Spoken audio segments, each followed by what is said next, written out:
Arrêtez de vous stresser au risque de perdre l'élan et la confiance en soi que vous avez construit lors de votre révision.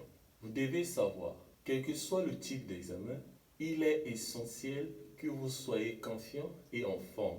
Prenez votre temps de repos accompagné d'un sommeil profond, les 2 parfois les 3 jours avant le jour de votre examen. Ne faites pas surtout de nuit blanche à la veille de votre examen.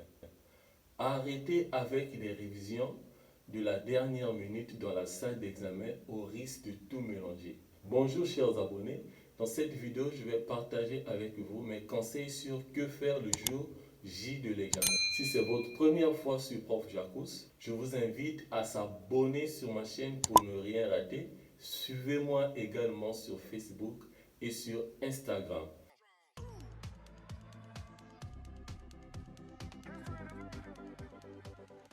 Que faire le jour de l'examen? C'est notre question du jour que je vais essayer de répondre ensemble avec vous. Généralement, vous avez droit à 3 heures pour chaque exercice lors de vos partiels.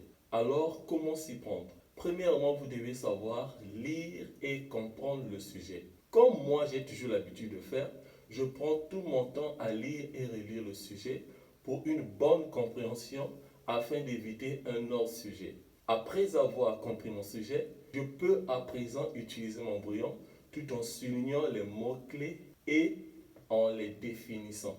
Après avoir pris mon temps à lire et relire mon sujet, je vais alors savoir comment organiser mes 3 heures. Lors des partiels, divisez votre temps de cette manière.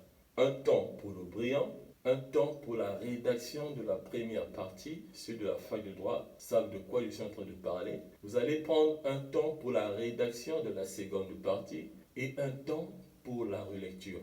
Ne pas passer trop de temps au brillant. Pourquoi je l'ai dit? Ne vous tardez pas à tout rédiger sur le brillant, sinon vous serez surpris par le temps. Souvent, quand le temps approche vers la fin, les surveillants arrivent pour prendre les copies et les étudiants sont troublés. Alors, qu'est-ce que vous devez faire? Faites ceci. Rédigez l'introduction. Ça peut être une fiche d'arrêt.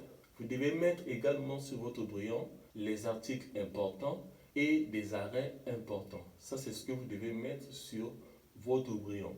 Vous devez prendre du temps pour relire ce que vous avez rédigé. C'est-à-dire, une fois que vous avez rédigé sur le brouillon, vous avez mis sur la copie propre. C'est en ce moment-là, avant de remettre votre copie, prenez du temps toujours à relire votre copie. Cette étape est beaucoup négligée par les étudiants, faute du temps.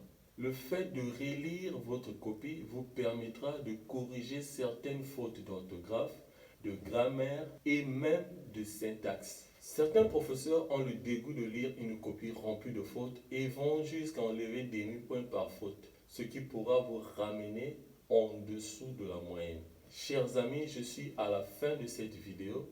Si cela vous a plu, n'hésitez pas d'aimer, de partager et surtout de commenter. C'était votre professeur Jacous, portez-vous bien et on se voit à bientôt.